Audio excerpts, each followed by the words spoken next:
Chers amis, chers fidèles, bonjour. Aujourd'hui, jeudi de la 11e semaine du temps ordinaire de l'Église, la liturgie nous propose de méditer un évangile que nous connaissons bien, puisque nous le méditons chaque jour, consciemment et souvent inconsciemment aussi. L'évangile du Notre Père. Nous sommes dans l'évangile de Matthieu, chapitre 6, versets 7 à 15. Et cette prière de Jésus qu'il donne à ses disciples, il l'introduit ainsi. Lorsque vous priez, ne rabâchez pas comme les païens. Ils s'imaginent qu'à force de paroles, ils seront exaucés. Ne les imitez donc pas, car votre Père sait de quoi vous avez besoin, avant même que vous l'ayez demandé. Ne rabâchez pas. Cela peut s'entendre de deux façons, au moins. Ne rabâchez pas dans le sens où je vais demander une chose à Dieu, mais avec des mots différents et à plusieurs reprises. Comme si j'ai pas confiance, comme si j'ai pas l'impression que Dieu a entendu ma prière, donc je vais redire la même chose avec des mots différents à plusieurs reprises, comme ça, et je vais tout dire le bon Dieu. Ne rabâchez pas. Dieu sait de quoi vous avez besoin, avant même que vous l'ayez demandé. Donc c'est une question de foi. Ne rabâchez pas peut aussi s'entendre de façon où je fais une prière mécanique. Je rabâche, blablabla, mais je ne m'arrête pas, je n'ai pas conscience de ce que je dis dans la prière.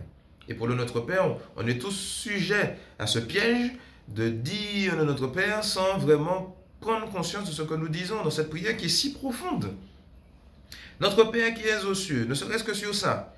Notre Père, si je l'appelle mon Père, c'est que je suis son fils ou sa fille. Mais du coup, si je suis son fils ou sa fille, est-ce que j'agis comme tel? Est-ce que ce que je fais, ce que je pense, ce que je dis est digne de lui? Est-ce que je cherche à imiter le Père? Ne serait-ce que par ça, je suis déjà questionné. On pourrait aller plus loin d'ailleurs. Que ton nom soit sanctifié. C'est pas moi qui vais rendre Dieu saint, parce que c'est lui la source de toute sainteté. Par contre, que ton nom soit sanctifié, c'est en moi, dans ma vie, dans mon cœur. Ce germe de sainteté qui a été semé en moi au jour du baptême, je demande à Dieu par ces mots de le faire grandir. Que son nom soit vraiment présent dans ce que je fais, ce que je dis. Que je sois saint. C'est un désir de sainteté qui est exprimé. Que ton règne vienne. Que ton règne vienne dans mon cœur, que ton règne vienne dans notre monde, si injuste, mais aussi que ton règne vienne à la fin des temps. Nous appelons la venue de Jésus dans la gloire, pour qu'il y ait enfin ce climat de paix, de justice, comme nous n'avons pas encore aujourd'hui. Là aussi. Que ta volonté soit faite sur la terre comme au ciel. Alors celui-là est sympa, parce que souvent lorsque nous parlons à Dieu, on essaye de l'orienter dans notre demande. Voilà, Seigneur, que ta volonté soit faite, mais si ta volonté ressemble à la mienne, mais on va bien s'entendre, tu vois. Alors que ce n'est pas à Dieu de s'adapter à nous, c'est à nous de nous adapter à lui, c'est à nous d'accueillir sa volonté pour nous, et ce n'est pas à nous de lui dire comment il doit nous exaucer, c'est à nous de nous rendre réceptifs à comment il va nous exaucer. Ce n'est pas la même chose. Donne-nous aujourd'hui notre pain de ce jour.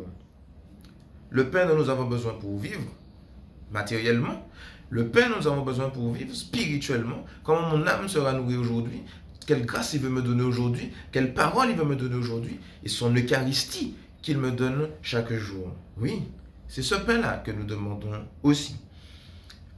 Remets-nous nos dettes comme nous-mêmes nous remettons nos dettes à nos débiteurs. Est-ce que nous remettons nos dettes à nos débiteurs? Pardonne-nous nos offenses comme nous pardonnons aussi à ceux qui nous ont offensés. Est-ce que je pardonne à ceux qui m'ont offensé? Parce que si Dieu me pardonne comme moi je pardonne, si moi je ne pardonne pas, est-ce que Dieu lui me pardonnera? Bon. Ne nous laisse pas entrer en tentation. C'est une demande forte. Et bien souvent, nous on se laisse aller à la tentation. Délivre-nous de tout mal, physique, corporel, tout. Mais nous-mêmes n'allons pas dans le mal. Ne le choisissons pas, parce qu'on demande à en être délivré. Alors que cette prière, très forte et très puissante, que nous puissions la redécouvrir, l'approfondir, nous l'approprier davantage, et que le Seigneur nous aide à entrer dans la dynamique des fils de Dieu au quotidien. Bonne méditation à tous et bonne journée.